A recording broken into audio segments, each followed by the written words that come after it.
सारा काम हमरे करना होता है, बताइए।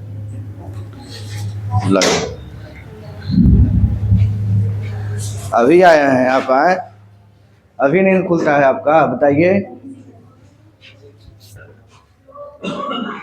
चलिए, पहले एक बार हम लोग क्या पढ़ते हैं? क्रम। ध्यान देना है आप। पिछले क्लास में किसको मारे थे? शाहजहां को। तो शाहजहां का जो था शासन काल कब से कब तक?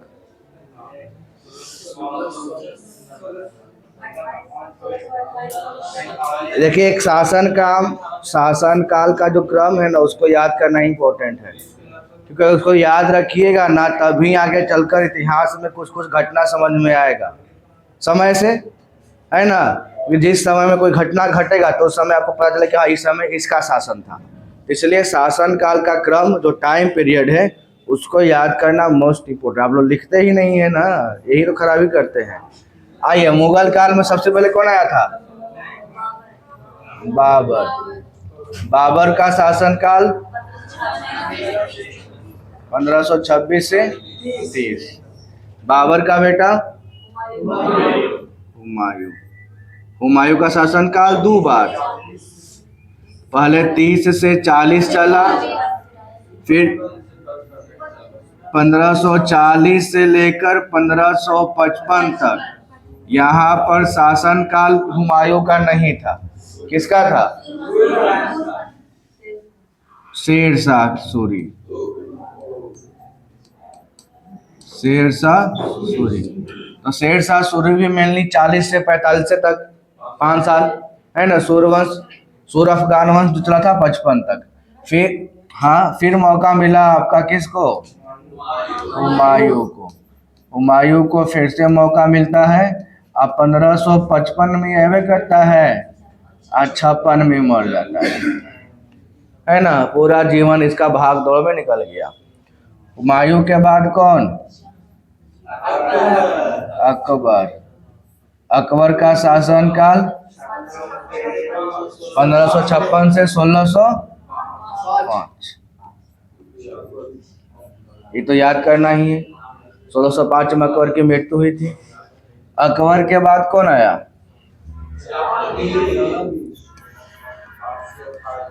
जहां ये 1605 से कब तक? 1627, है ना। अब इसमें 1 साल का गैपिंग देखने को मिलता है। 12 मई जो चलता है भाई भाई में, है ना। जहांगीर के बाद कौन? शाहजहां। 1628 से 1658, ये हो जाएगा शाहजहां का। अब शाहजहां के बाद जो आया था कौन? औरंगजेब, है ना। इसका शासन काल 1600 कब से? 58 से शुरू हो गया,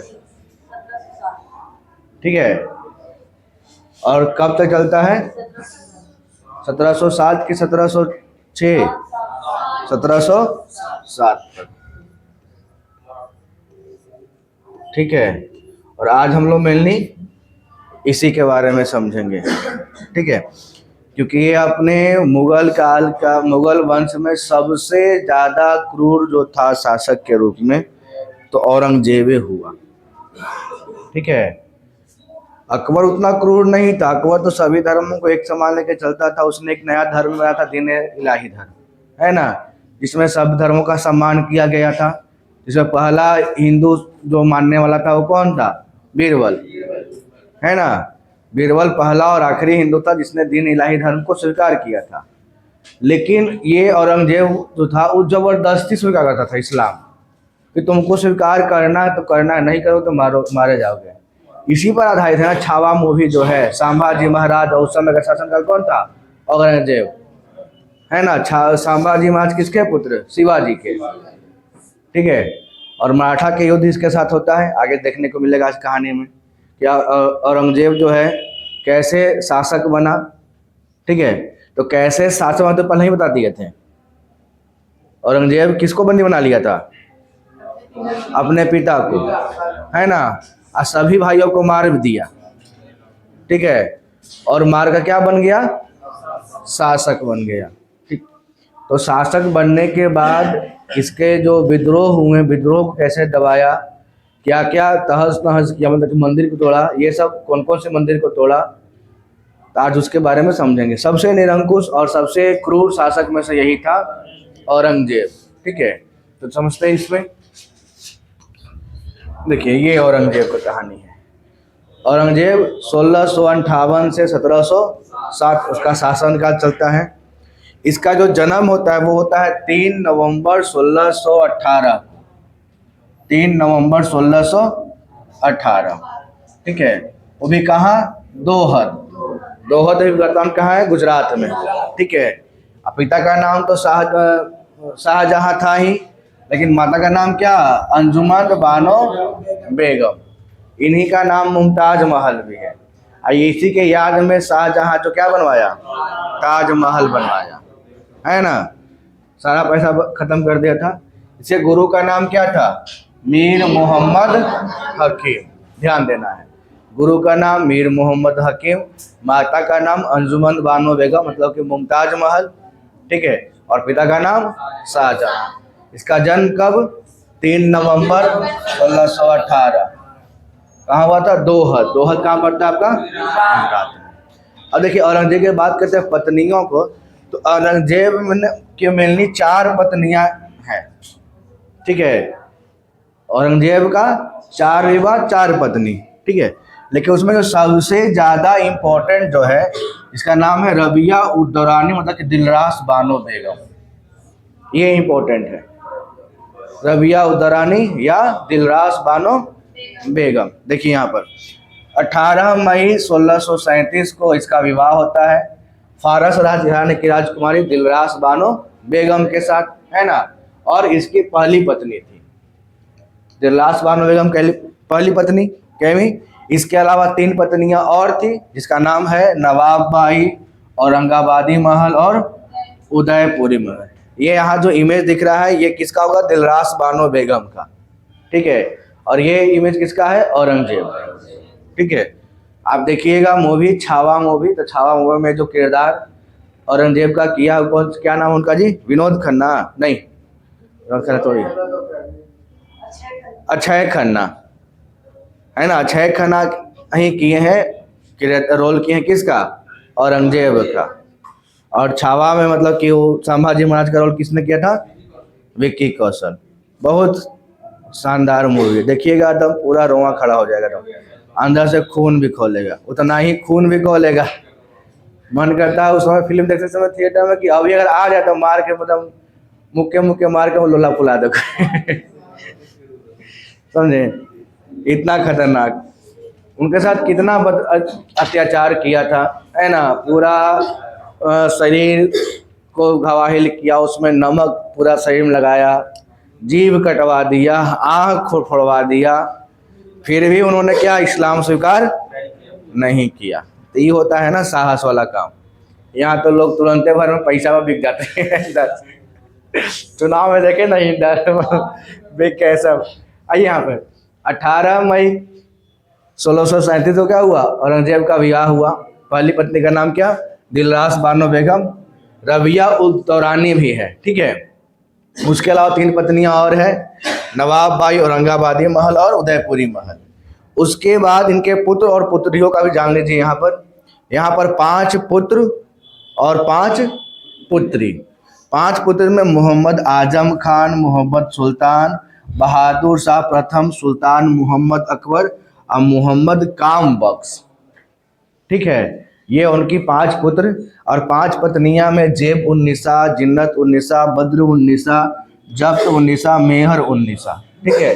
अब यहाँ पर देखिए इसमें आपका 2 नाम आगे इंपॉर्टेंट मिलेगा। एक बहादुर शाह प्रथम जो राजा बनते हैं इसके बाद में, है ना, बहादुर शाह प्रथम। और एक नाम मिलेगा मोहम्मद अकबर का, जो इनका विद्रोही हो जाता है, मोहम्मद अकबर, ठीक है। जो औरंगजेब का क्या होता है, विद्रोही, बाद में ये खुद सुल्तान बनने की लालसा में अपने पिता से विद्रोह कर देता है। और इसका भी हाल वही होता है जो इसके भाई का करवाया गया था उस समय, ठीक है। इसका भी औरंगजेब क्या किया, दोनों आंख फोड़वा दिया, लोहा गर्म करवाया, दोनों आंख फोड़वा दिया, बोला कि ना तो आंख रखे रहेगा ना तो कुछ काम करेगा, है ना। किसका, मोहम्मद अकबर का, ठीक है। इस समय राजा कौन बनता है, बहादुर शाह प्रथम, जिसमें आप लोग आगे पढ़िएगा इसके बारे में, ठीक है। और आप ये भी जानते हैं कि औरंगजेब के मरने के बाद मुगल जो सत्ता थी, मुगल काल जो था, मुगल वंश, वो चरमरा जाता है। मतलब कि वो उतना पावरफुल नहीं रहता है कि वो अपने शासन काल को मजबूती से बनाए रखे। और उसके बाद जितने भी शासक बनते हैं वो उतना साहसी और पराक्रमी नहीं हो पाते। उसका कारण क्या होता है कि उनका जो क्षेत्र था वो अब टूट टूट के स्वतंत्र राज्य बनने चल जाता है। और एक समय ऐसा भी आ जाता है अंग्रेज के शासनकाल में, और धीरे धीरे अंग्रेज भी हावी हो जाते हैं। दोनों काम है ना, इधर तो ये पतन की ओर जाने लगे औरंगजेब के बाद। अब अगला क्या हुआ, तो सिख जो धर्म था उनका भी इनसे विद्रोह था, तो सिख भी अपना विस्तार करना शुरू करेंगे। फिर मराठा का भी इनसे लड़ाई था तो मराठा विस्तार करेंगे। और उसी बीच में अंग्रेज भी आ जाते हैं, वो भी अपना क्षेत्र विस्तार।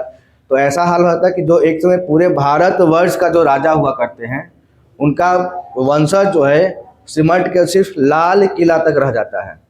कहाँ तक, लाल किला तक। अब ऐसा खराब स्थिति आता है कि वो लोग को अपना पूर्वजों का संपत्ति बेचकर अपना जीवन यापन करते हैं। ये हाल हो जाता है मुगलों का लास्ट में, जब अंग्रेज हावी होता है तब बोलता कि आपको उधर जाना ही नहीं है, आप हमारे संरक्षण में रहिए, पैसा दे रहे हैं, अपना काम कीजिए। अब बाद में पैसे वो बंद कर दिया। अब बस लाल किला में बोला कि लाल किला तक आप कहा, यही आपका घर द्वार करे में रहिए, ठीक है। तो लोग को पैसा कहाँ से है भाई, नवाब है तो नवाब का रूल रसम तो नवाब वाला रहेगा, भले नवाब का खून है तो लक्षणीय तो नवाब वाला रहेगा ना। अब पैसा ही नहीं रहा है तो क्या करेंगे, तो अपने दादा के, परदादा के, छरदादा के सामान जो था रखल घर उर में, जैसे कपड़ा, बोले ये हमारे छरदादा मुगल आजम शाहजहाँ जहांगीर का है कपड़ा, नीलाम कर दिया। तो नीलाम किया तो कोई पैसा मिला, उससे घर एक साल खाया पिया। फिर कुछ नीलाम किया, जूता पैजामा डाड़ा सब पैसा सब नीलाम करके बेच के खाया। यही हाल हो गया था लास्ट में। और उसके बाद तो अंग्रेज 1857 क्रांति के बाद देखबे कि होंगे हाल लोग का, कि बहादुर शाह जफर जो अंतिम राजा हुए मुगलों का, उसको मार भेजवा दिया रंगून में, ठीक है। रंगूने में मारे गए।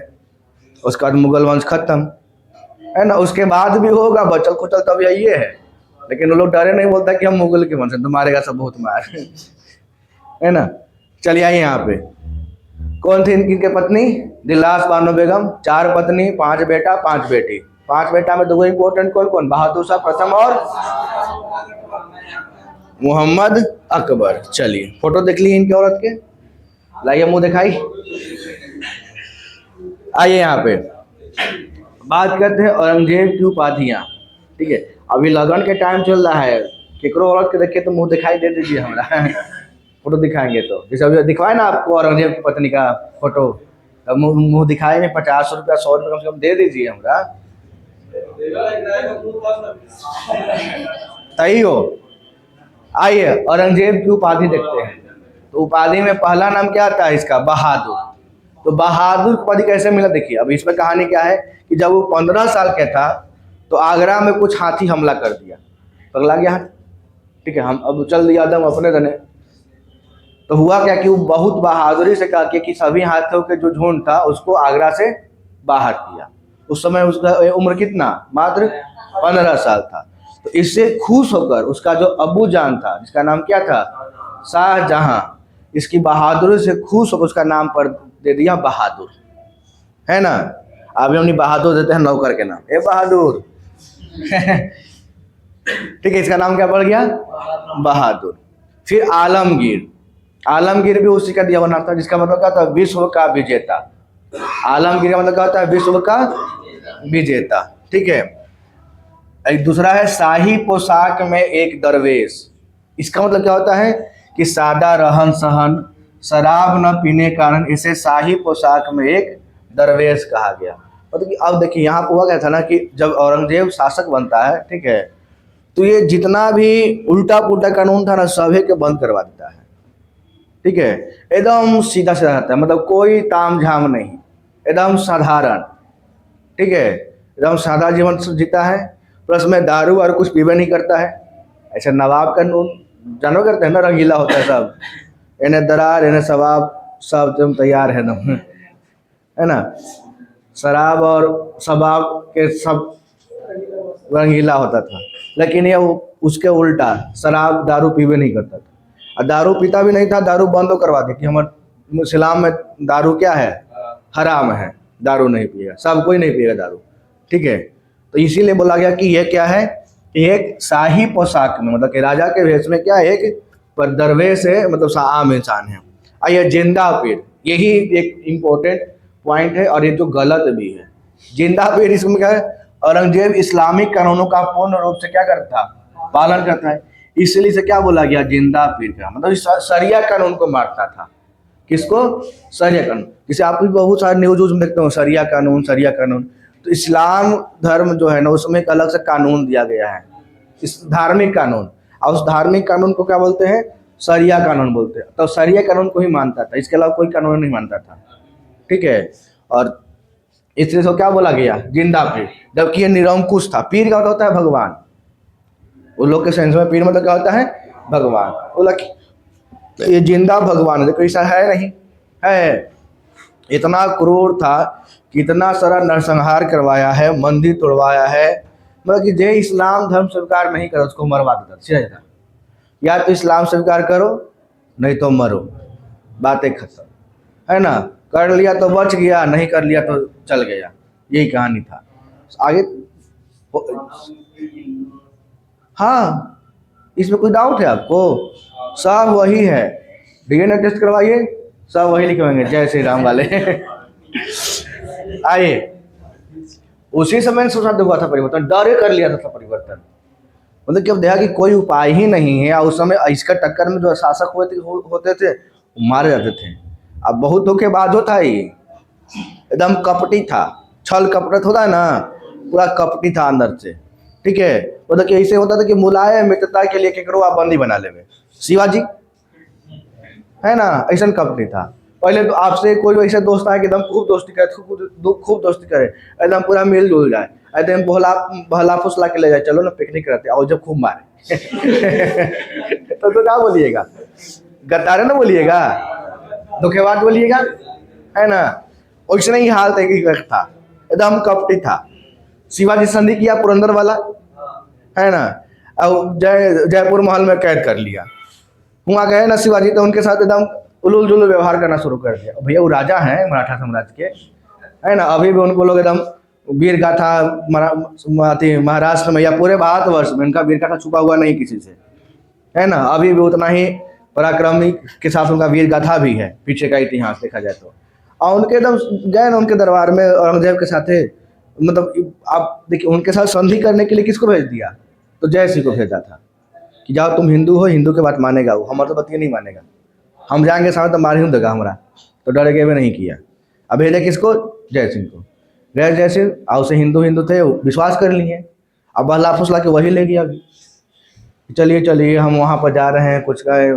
अब वहाँ गए तो इनको कुछ एकदम राजा, तो राजा का सम्मान, जैसे आपके घर में कोई गेस्ट आएगा तो गेस्ट का सम्मान कैसे कीजिएगा आप, गेस्ट आएगा तो गेस्ट का सम्मान कीजिएगा, कोई कुर्सी उर्सी दीजिएगा, पानी वानी नाश्ता पानी दीजिएगा। अब गेस्ट आके दुआरी पर खड़ा है, कोई पूछना नहीं, गेस्ट बैग ले हैं हाथ में, झोला ले टांग ले हैं, अब कोई देख रहा होगा, घर के आदमी देख रहा है, इग्नोर कर दे रहा है, तो गेस्ट को बुरा लगेगा ना। हम लोग खुद कहीं जाएंगे, गेस्ट कोई हम लोग पूछवे नहीं करेगा, ना पानी के लिए पूछे, ना नाश्ता के लिए, ना खाना के लिए, तो कौन लगेंगे क्या है लाई चला है यहाँ, है ना, मरो सही से कोई रिश्ते नहीं है। वही हाल उनके साथ भी किया औरंगजेब। जब उसका विरोध कर दिया शिवाजी, तो बंदी बना लिया, कहाँ, जयपुर महल में। लेकिन वो वीर थे ना, महल से भाग गए। अब महल से भागने के बाद जे तबाही मचाए हैं, औरंगजेब के एकदम बुखार छोड़ा दिए, बोले थे कि एकदम बुखार छोड़ाते ना। और उनके बाद उनका पुत्र संभाजी महाराज, है ना, मार के एकदम औरंगजेब के बुखार छोड़ा दिए, त्राहिमाम पहला औरंगजेब, वो तो छल कपट करके इनको बंदी बनाया। संभाजी महाराज छावा जो मूवी है उसमें भी देखिएगा कि जो संभाजी महाराज है उनको पकड़वाया था, अपने मौसतिया था, ममुआ था, सौतेला मामू जो था वही पकड़वा दिया, वही जाके मिला किसके साथ, औरंगजेब के साथ। और सब प्लान बना दे कि जाते हैं इधर से, इधर से जा रहा है जंगल के रास्ते से, कम सैनिक है, जाइए, ज़्यादा सैनिक है, जाइए बंदी बना लीजिए, एक हाल था। तो इतना कपटी इंसान था वो। खैर कहा कि जब पढ़ना है तो पढ़ा देते हैं, नहीं तो पढ़ेबे नहीं करते हैं। हाफिज, देखिए हाफिज का नाम, तो औरंगजेब को पूरा कुरान कंठस्थ याद था, कुरान याद कर लिया है ना, तो इसलिए क्या इसका नाम बढ़ गया हाफिज। और जब वो राजा बनता है ना, तो राजा बनता है तो देखिए इस नाम से अपना नाम गद्दी के नाम से इस राजा बनता है राज्याभिषेक के समय। अब्दुल, मुजफ्फर, मोहिउद्दीन, मोहम्मद, औरंगजेब, बहादुर, आलमगीर, बादशाह, गाजी, इतना छोटा नाम के साथ वो क्या होता है, राजा बन जाता है। कौन, औरंगजेब। देखिए लिखा है ना कि अपने राज्य अभिषेक के अवसर पर उसने यह उपाधि धारण की थी। क्लियर हो गया, एकदम इतना छोटा है, ज़्यादा तो है नहीं, इतना छोटा है कि आपको याद नहीं होगा, हम बता दे रहे हैं, है ना। अब्दुल, मुजफ्फर, मोहिउद्दीन, मोहम्मद, औरंगजेब, बहादुर, आलमगीर, बादशाह, गाजी, ये तो पूरा नाम में उठा के डाल दिया, मतलब जाओ आइए यहाँ पे हो गया इसका राज्याभिषेक, है ना। अब औरंगजेब का राज्याभिषेक 2 बार हुआ, ऐसा क्या है ना। बीच में लड़ाई उड़ाई हुआ था, भाई भाई हुआ था ना लड़ाई। देखिए औरंगजेब का दो बार राज्याभिषेक होता है। इसका कारण यह है कि औरंगजेब अपने भाइयों के विरुद्ध क्या है, उत्तराधिकार का युद्ध लड़ रहा होता है, लड़ता है ना। सारे समय बताए थे, सामूगढ़ की विजय के उपरांत में एवं आगरा पर अधिकार कर लेने के बाद औरंगजेब ने 31 जुलाई 1658 को दिल्ली में अपना प्रथम राज्याभिषेक करवाया। दिल्ली में करवाया, कहाँ पे, दिल्ली में। लेकिन मेन गढ़ कौन था, आगरा था। आगे आते हैं, उसका विद्रोह उसके भाई दारा सिकोह के साथ आगे चलता रहा। दारा सिकोह था ना उसका विद्रोही भाई, मतलब भाई था, बड़ भाई तो वही था, है ना। और अंत में वह देवराई के युद्ध में दारा सिकोह को क्या होता है, पराजित करता है। सबसे योग्य और सबसे पराक्रमी वही था, दारा सिकोह। लेकिन ये सब क्या होता है, छल कपट करके उसके साथ उसको मार दिया। किस युद्ध में, देवराई के युद्ध में दारा सिकोह मारा गया। तब अंतिम रूप से परास्त करने के बाद 15 जून 1659 को दिल्ली में अपना क्या किया, दूसरा राज्याभिषेक करवाया। समझे, भाई के मार के राज्याभिषेक दूसरा, क्या आज अपने भाई को मार दिए, चलो फिर से राज्याभिषेक किया जाए, ऐसा तो आदमी था, ठीक है। और औरंगजेब का जो ये नीति था, लड़ाई वाला, युद्ध नीति वाला, मतलब जो सिर्फ इस्लाम धर्म को ही मानता था, ठीक है, उस कारण इसका बहुत सारे विद्रोह को सामना करना पड़ा। बहुत सारा विद्रोह हुआ, मराठा विद्रोह, सिख विद्रोह, है ना, ये सब विद्रोह देखना पड़ा किसको, औरंगजेब को, ठीक है। और इसके जो साम्राज्य विस्तार का नीति था ना, ये भी इसका कारण बना, विद्रोह का कारण। ये चाहता था कि हम भी अपना साम्राज्य का विस्तार करें, और विस्तार के आज जो क्षेत्र हमसे अलग, मुगलों से अलग हो चुका है, उस पर भी हम अपना कब्जा कर लें। लेकिन समय कुछ और था, है ना। देखिए पहला विद्रोह हुआ गोकुल का, जाट विद्रोह, है ना, गोकुल। इसमें क्या था, यह औरंगजेब के खिलाफ किया गया पहला संगठित विद्रोह था, जो दिल्ली और आगरा के जाटों के द्वारा किया गया। किसके द्वारा, जाटों के द्वारा। किसानों ने, काश्तकारों और मजदूर वर्ग के लोगों ने यह विद्रोह किया, और इसमें सामंतों का मुख्य हाथ था। तो जो सामंत बिजनेस व्यापारी लोग थे, बड़े बड़े लोग, उन्होंने सब मतलब कि सहयोग किया। और जो किसान थे, काश्तकार थे, है ना, मजदूर थे, वो लोग क्या कर दिए, औरंगजेब के खिलाफ विद्रोह कर दिए, ठीक है। अब क्या कि यह विद्रोह क्या था, आर्थिक परिस्थितियों को लेकर था। लोग का आर्थिक स्थिति खराब था, इसलिए अपना डिमांड कर रहा था। अब इसमें हुआ क्या कि ये विद्रोह 1659 में गोकुल नामक जाट सरदार के नेतृत्व में हुआ, लेकिन 69 में शुरू हुआ। और 70 में तिलपत के युद्ध में हसन अली खान ने जाटों के विद्रोह समाप्त कर दिया और गोकुल को बंदी बनाकर मार डाला। 1 साल में एक समाप्त हो गया। है ना। 69 में शुरू हुआ जाट का विद्रोह पहला, इसको शुरू किसने किया था? गोकुल, है ना। और 70 में इसको मार दिया जाता है, किसके द्वारा? हसन अली खां के द्वारा। लेकिन अभी तक यहाँ नहीं रुके, एक और आते जिसका नाम था राम, राजा राम, है ना। जाटों का दूसरा विद्रोह, दूसरा जिसका संरक्षण ये क्या बोलते हैं, जिसका लीडर कौन थे? राजा राम। इसमें कौन थे? गोकुल पहला था, ये दूसरा हुआ जिसका लीडर कौन? राजा राम, है ना। गोकुल के बाद 1685 में जाटों का दूसरा संगठित विद्रोह राजा राम के नेतृत्व में हुआ। किसके नेतृत्व में? राजा राम के। इस विद्रोह में जाटों ने छापामार हमले और लूटमार की। अब यहाँ पे एक इम्पोर्टेंट पॉइंट भी आता है, वो समझाते हैं। हुआ क्या था यहाँ पे कि जैसे ही पहला जाट समाप्त किया गया आंदोलन, ठीक है, तो औरंगजेब जो है ना, पूरा अपना जो कानून था शरिया कानून, उस शरिया कानून के हिसाब से शासन करना शुरू किया। हिंदू मंदिरों को तोड़ना शुरू किया, हिंदुओं को धर्म परिवर्तन करने पर मजबूर किया, ठीक है, इस्लाम स्वीकार करिए नहीं तो मरिए।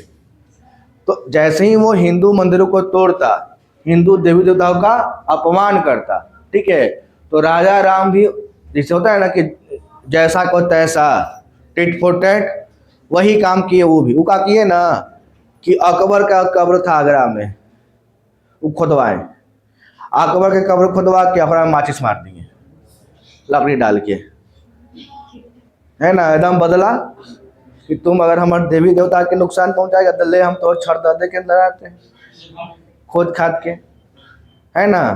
जैसे इस्लाम में क्या है कि उन लोगों को दफनाया जाता है, जलाया नहीं जाता। कुछ भी हो जाए जलाएगा नहीं, दफनाएगा, है ना। कब्र बनता है ना, और दफना दिया जाता है। तो जो अकबर का कब्र था ना, उसको राजा राम बोलने की दम हुए कब्रें खुदवा दी अकबर के। अजय बचल था हड्डी गोडी, जो भी मांस तो रहेगा नहीं तो सड़ गल जाएगा, हड्डी गोडी बचल था, उस सब के बटोरवा दिए हैं और लकड़ी बो के एकदम स्वाहा कर दिए। अब उसको लग गया, बुरा लग गया कि हम देवी देवता के मार रहे थे तो हम छड़ दे के फिर से जिंदा करके फिर से चला दिया इस समय। तब वो और विकराल हो गया, कौन? औरंगजेब, है ना। अब अंत में क्या होता है कि औरंगजेब राजा राम को भी मार देता है। तो जाट समाप्त, है ना। फिर आएंगे हम लोग का सिख, फिर आएगा लास्ट में मराठा, ठीक है। और सबको बंदी बना के, चाहे जैसे बंदी बनाए, छल से बनाए, बल से बनाए, लेकिन ये मार ही देता था, कौन? औरंगजेब, ठीक है। देखिए यहाँ पे राजा राम क्या देखें कि धार्मिक कट्टरता का परिचय औरंगजेब दे रहा है, तो हम भी उसी प्रकार का परिचय देंगे। जैसे वो धार्मिक है तो हम धार्मिक रहेंगे। और इस तरह से इसने औरंगजेब को चिढ़ाने और दुख पहुंचाने के लिए अकबर की कब्र खुदवाई, और अकबर के कब्र में जो भी हड्डियां बाहर निकल कर आई, उसने कहा कि उसको जला दिया। सीताराम सीताराम। यह घटना औरंगजेब को काफी दुखी कर दी गई और उसने राजा राम की क्या कर दी? हत्या करवा दी, ठीक है। और राजा राम की हत्या के बाद उसके भतीजे चूड़ामन ने जाटों का नेतृत्व किया। किसने? चूड़ामन ने। हालांकि औरंगजेब की मृत्यु कब होती है? 1707 में होती है। तब तक जाट छोटे मोटे विद्रोह के रूप में अपना करते रहते हैं। चूड़ामन मरवे नहीं की, मतलब बंदी नहीं बनाया था। और यह विद्रोह पूरी तरह से कभी नहीं दबता है, लेकिन फिर भी राजा राम की हत्या के बाद जाटों का विद्रोह काफी सीमित हो गया था, है ना। राजा राम बहुत बड़े मात्रा में किए थे विद्रोह, लेकिन राजा राम की मृत्यु के बाद क्या, जिनका भतीजा जो चूड़ामन था, है ना, इन्होंने भी विद्रोह किया, लेकिन उतना बड़ा व्यापक पैमाने पर नहीं किया। और छोटा मोटा विद्रोह कंटिन्यू जाटों का औरंगजेब के खिलाफ होते रहा, ठीक है। और ये कभी दबा नहीं। चलिए अब इसके बाद दूसरा विद्रोह जो होता है वो देखिए, सतनामियों का विद्रोह। यही इसी को क्या बोलते हैं? मुंडिया विद्रोह भी कहते हैं। सतनामियों का विद्रोह या बोल सकते हैं मुंडिया विद्रोह, है ना। ये क्या हुआ? तो ये 1672 ईस्वी में नारनौल और महेंद्रगढ़ जो हरियाणा के पास है, सतनामियों द्वारा किया गया था, जिसे मुंडिया कहा जाता था, क्योंकि वे हमेशा क्या होते थे? बाल मुंडवा कर रखते थे अपना, ठीक है। इसलिए क्या बोला गया? मुंडिया, ठीक है। इन्होंने भी इस्लामिक धार्मिकता व्यवस्था को अविरोध में क्या किया, विद्रोह किया, परंतु औरंगजेब इस विद्रोह को बड़ी आसानी से क्या कर दिया, दबा दिया। ये मुंडिया विद्रोह का थोड़ा बहुत छोटा सा इमेज है ना। इन्होंने भी क्या किया था कि इस्लामिक जो व्यवस्था जो औरंगजेब लाया था उसका क्या किया, विरोध किए मुंडिया लोग, या जिसको क्या बोला, सतनामी बोला गया। लेकिन वो आराम से उसको क्या कर दिया, इजली दबा दिया, क्योंकि ज़्यादा बड़ा पैमाने में हुआ नहीं था। दूसरा आता है सिख विद्रोह। अब यहाँ पर हुए काम करता है कौन, औरंगजेब का विद्रोही बेटा मोहम्मद अकबर, है ना। मोहम्मद अकबर जो है ना विद्रोह कर, देखिए लिखा भी होगा। सिख विद्रोह पूरी तरह से क्या था, धार्मिक विषय से संबंध में था, धर्म के लेकर लड़ाई चल रहा था, है ना। इसके भी जो सिख के गुरु हुए उसको भी इस्लाम में थे, मुगल वंश मारे थे, मुगल शासक। किस उसको मारा था, अर्जुन देव कौर। ये तो गुरु गोविंद सिंह धर्म मरेंगे।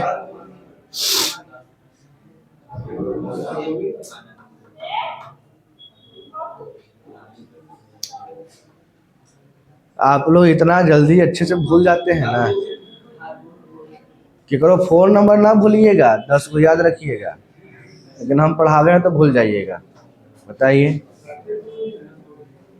फोन नंबर नहीं बोलते हैं, इंस्टा आईडी नहीं बोलते हैं, कि कौची के नाम से इंस्टा आईडी बनल है, अब हम पढ़ाएं तो भूल जाए। गद्दारी करते आप लोग हमारे साथ में। चलिए खैर देखिएगा, सिख आंदोलन, सिख जो विरोध हुआ, सिखों का विरोध, वो किस पे नाम पे था, धर्म के नाम पे था।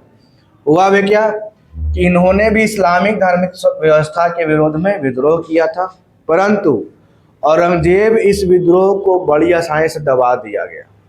लेकिन हुआ क्या कि उस समय जो 9वें गुरु थे, कौन, तेग बहादुर, उसने यह प्रयास, देखिए अब औरंगजेब क्या बोला कि उसने सोचा कि सिख को पूरा क्यों बदल दें हम, उसके गुरु जो है ना, गुरु को ही इस्लाम स्वीकार करवाते हैं, है ना। और गुरु ही इस्लाम स्वीकार कर लेंगे तो बाकी सभी कर लेगा, बातें खत्म, है ना। तो उसने किया भी वही, उसने 9वें गुरु जो तेग बहादुर थे उसके सामने यह प्रस्ताव रखा कि आप जो है इस्लाम स्वीकार कर लीजिए, इस्लाम स्वीकार कर लीजिए, रहिए, कोई दिक्कत नहीं रहेगा, है ना। लेकिन गुरु तेग बहादुर को इस्लाम स्वीकार करवा दे तो सारा संप्रदाय क्या हो जाए। लेकिन इसका उल्टा हुआ, उसने सिख के गुरु को इस्लाम धर्म स्वीकार करने के लिए बुलवाया, तो तेग बहादुर ने इसको अस्वीकार किया और विद्रोह किया, है ना। लेकिन उन्हें क्या हुआ, उन्हें पकड़कर दिल्ली ले जाया गया और दिल्ली में शीशगंज के पास 1675 में गुरु तेग बहादुर को मार दिया गया, है ना। दिल्ली में जो शीशगंज जो है ना, वहाँ पर गुरुद्वारा भी है, शीशगंज गुरुद्वारा, वहीं बनाया गया जहाँ उनका सर काटा गया था, ठीक है, इस्लाम धर्म स्वीकार नहीं करने के कारण। हुआ भी यहाँ पे, सर अलग करने के पहले सिख गुरु तेग बहादुर को 5 दिन गंभीर यातनाएं दी गई और उनके सहयोगों को भी गंभीर यातनाएं मतलब कि वो मतलब डरान धमकाना, धमकी, है ना। एकदम आग पर रखा गया था, तावा पे उसको बैठा दिया गया, गर्म तावा पे उनको, ठीक है, और उनके ऊपर से गर्म बालू देता था सब माथा पर से। ये होता है यातना देना। नाखून निकलवा लिया, समझे। तावा था, बड़ा तावा, और जैसे होता है ना, और नीचे आग उसको बैठा दिया सब, और उसके ऊपर से गर्म बालू दे रहा है। बोले स्वीकार करते हैं कि नहीं करते हैं, क्या बोले आज्ञा तेज करें हम बोले कि ना, कुछ भी कर लो, हम इस्लाम स्वीकार नहीं करेंगे। ऐसे डिटेल में जब पढ़ाए थे आप लोग को सिख धर्म, तो उसमें था, याद आ रहा है पूरा इमेज के साथ, ठीक है। और अंत में कहा जब इस्लाम स्वीकार नहीं किया तो क्या किया, मार दिया, इनको हत्या कर दिया, शीशे मतलब सर काट दिया। अब होता भी, अब 10वें गुरु आते गुरु गोविंद सिंह। अब ये तो भाई कहाँ के थे, पटना बिहार, है ना। दिमाग लगा दिए, बोले कि हम मरेंगे तो मरेंगे, लेकिन अगला कोई नहीं मरना चाहिए। अब बोले कि सिख गुरुवे नहीं रहेगा, किताब रहेगा, किताब से पूछ। समझे? तो कहा कि है कि सिख गुरु देता है ना, तो गुरु इंसान है तो इंसान से तो पूछ सकता है ना। आप किताब रहे गुरु, तो किताबों से क्या पूछिएगा कि आप इस्लाम स्वीकार कीजिए किताब? बोले नहीं, हम नहीं करेंगे। गुरु गोविंद सिंह यही ना किए। और इसमें कब ये भी हो गया था ना कि देखिए, इस्लाम जिस में गुरु के पद पर लेकर, धार्मिक गुरु के पद को लेकर परिवारवाद आ जाएगा, है ना, तो बर्बाद हो ही जाएगा। कहीं भी रहेगा तो बर्बाद कर देगा। तो पहले सिख धर्म में क्या था कि अब गुरु का बेटा गुरु नहीं बनता था। बात समझे? जैसे गुरु नानक के शिष्य थे लहना, है ना, वो अगला गुरु बने। लेकिन बाद में हो गया वो कैसा, परिवारवाद, पैतृक हो गया, वो पदे पैतृक हो गया कि हमारे बेटा, हम अगर गुरु हैं तो हमारे बेटा गुरु बनेगा, कोनो गुरु नहीं बनेगा। अब मान लीजिए गुरु जी के 3 बेटा, 3 आपस में लड़ेगा ना गुरु बनने के लिए। वही हाल हुआ, वो कारण बन गया था क्या, आंतरिक कलह का। गुरु का पद जो था वो सिख धर्म में आंतरिक कलह का कारण बना। तो जैसे ही गुरु गोविंद सिंह राजा मतलब गुरु बनते हैं, है ना, 10वें गुरु, तो या गुरु रहते हुए ही अगला फर्म देते हैं वचन कि हमारे मरने के बाद जो अगला गुरु जो रहेगा वो रहेगा गुरु ग्रंथ साहब, जो सिख का पवित्र ग्रंथ। जैसे हम लोग का पवित्र ग्रंथ कैसे है, गीता है, रामायण है ना, इस्लाम का कुरान है, उन लोग का जीसस क्राइस्ट का बाइबल है। तो इसलिए इन लोग का भी क्या है, गुरु ग्रंथ साहब। तो बोले कि हमारे मरने के बाद अगला जो गुरु रहेगा गुरु ग्रंथ साहब रहेगा, कोई आदमी नहीं, किताब। इसमें क्या था कि जो गुरु, जितने भी गुरु, उनका जो कथन था, वचन, गुरुवाणी, उसमें लिखा गया था। ठीक है, अब उसके हिसाब से लगा, दिमाग लगा दिए, तो गुरु रहेंगे तो आगे चल कर क्या होगा कि बदनाम हो जाएगा, फिर आपस में सब लड़ेगा, मरेगा, और अगला इसका फायदा लेगा, इसलिए उसको हटाओ, गुरु के पद को ही खत्म कर दिए। खैर ये तो एक्स्ट्रा हो गया। आइए यहाँ पे, सिखों के 10वें गुरु कौन, गुरु गोविंद सिंह आते हैं, जो सिख के अंतिम गुरु थे। और इन्होंने भी औरंगजेब के विद्रोह लड़ाई लड़ी। ठीक है, और इस विद्रोह के क्रम में उनके पुत्र भी उनसे दूर हो गए, यानी कि उनकी हत्या कर दिया गया था, जिंदा चुनवा दिया गया था, जोरावर सिंह और फतेह सिंह को, है ना, ये गुरु गोविंद सिंह के पुत्र थे, उनको जिंदा चुनवा दिया औरंगजेब, हुआ इतना खतरनाक था। लेकिन उसके बावजूद भी औरंगजेब की अधीनता स्वीकार नहीं की। बाद में 1682 में औरंगजेब दक्षिण की तरफ चला जाता है और सिख उत्तर भारत में विद्रोह को जारी रखते हैं। अंत में जब 1707 में औरंगजेब की मृत्यु हो जाती है, तब बहादुर शाह के समय सिखों और मुगलों के प्रकार क्या होता है, समझौता हो जाता है। बात समझे? ये विद्रोह जारी रहा सिखों का। औरंगजेब के मरने के बाद जो उसके बाद का जो शासक बना बहादुर शाह, बताया थे, बहादुर शाह प्रथम, उसका और सिखों के बीच में क्या हो गया, समझौता हो गया।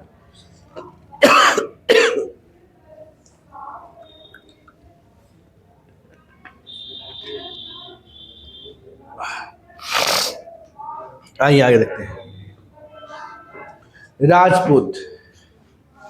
राजपूत का विद्रोह, इसमें क्या था, देखिए, जो मारवाड़ और मेवाड़, एक समय में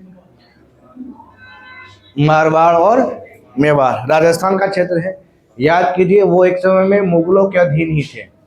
अकबर के समय में बिया वही ने किया था जी, मारवाड़ और मेवाड़। लेकिन औरंगजेब का जो इस्लामिक नीति था, उस नीति को देखते हुए राजपूत शासक भी औरंगजेब के विरोध, क्योंकि अकबर वैसा नहीं था। अकबर क्या था कि सभी धर्मों को समान देखता था, ठीक है, लेकिन ये जो था, ये चाहता था कि पूरा का पूरा क्या हो, इस्लाम धर्म ही माने। हम माने तो मानवे करे, लेकिन हम सब को क्या मनवाए, इस्लाम धर्म मनवाए। इस्लाम धर्म को मानने का कारण इसका मतलब कि शरिया कानून चलिए, इस्लाम का जो कानून है उस कानून से सब लोग चले। ठीक है, अब उस कारण हुआ क्या कि जो उसके जो एक समय में उसके अच्छे रिश्तेदार के रूप में थे, मेवाड़ के राजपूत और मारवाड़ के राजपूत, वो लोग भी क्या कर दिए, उसका विरोध कर दिए। किसका? तो क्या बोलते हैं? बादशाह है, सुल्तान ना, उसे बोलिएगा। अब हुआ भी क्या, देखिए मुगल क्या किए कि उनके धार्मिक कार्यों में हस्तक्षेप करने लगे, राजपूतों के धार्मिक कार्य में। और औरंगजेब इन पर शासन करने की नीति काफी कठोर अपना रहा था, जिसके कारण मारवाड़ और मेवाड़ विद्रोह करना उचित समझा। और इस विद्रोह के क्रम में दोनों को दबा दिया जाता है और दोनों पर क्या कर लिया गया? विजय। अब देखिए राजस्थान का जो क्षेत्र है, मैप राजस्थान का, यहाँ दिख रहा होगा मारवाड़ और यहाँ दिख रहा है मेवाड़, है ना। ये दोनों को आराम से औरंगजेब क्या कर लिया? फिर से कब्जे में कर लिया और यहाँ लागू कर दिया कौन सा कानून? शरिया कानून, है ना। कि एकदम इस्लाम धर्म के अनुसार चलना है, नहीं तो मारे जाइएगा। आइए अकबर का विद्रोह। किसका विद्रोह? शहजादा अकबर।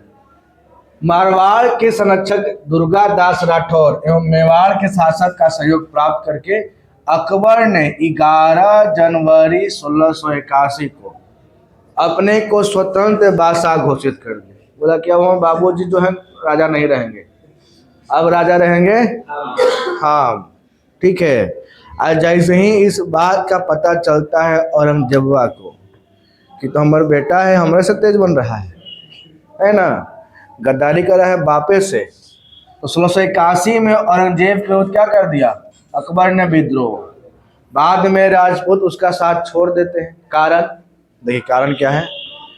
इसका कारण ये था कि औरंगजेब जो है ना, देखिए अभी मारवाड़ और मेवाड़ देखे थे ना, दोनों है ना, मारवाड़ के संरक्षक कौन? दुर्गादास, और मेवाड़ कौन? सहयोग करता है ना, शासक दोनों का सहयोग कर दिया, उसका दिया अकबरवा को, है ना, तू राजा बनो, तो बाप बुढ़ा गया है, छोड़ो, है ना, और अपने मानता उनता नहीं है, तुम बनो, तुमको हम सब लोग सपोर्ट करेंगे, जितना भी राजपूत है सब थोड़ा सपोर्ट करेगा। वो भी बहकावे में आ गया, बोला कि ये फरमान है कि आज के बाद राजा हाँ, हमारे बाबूजी ना, ठीक है। अब हुआ भी उसे, जैसे ही जाना ही औरंगजेब तो चाल चल दिया, देख जान गया कि बहकावे में है, अकेकर मारवाड़ और मेवाड़ के राजपूत में। तो वो चिट्ठी लिखा, चाल चला वो, है ना। चिट्ठी में क्या लिखता है ना कि शाबाश अकबर, बहुत अच्छा काम कर रहे हो तुम अकबर, तुम राजपूतों के साथ मिलकर उनके हमारे खिलाफ भड़का रहे हो, है ना, और हम राजपूतों को बारी बारी से क्या कर रहे हैं? मार। देखिए ये नहीं था, है ना। अब एक चिट्ठी लिख दिया अकबर कि शाबाश अकबर, बहुत बढ़िया, तू ही हमारा बेटा है, ये है, तुम अच्छा काम कर रहा है, तुम चिट्ठी लिखा है ऐसे ही, है ना। मतलब तू जाना था कि चिट्ठी हम लिखेंगे ना तो कौन ना कौन पढ़वे करेगा, मीडिया में आएगा, अब मीडिया में आएगा तो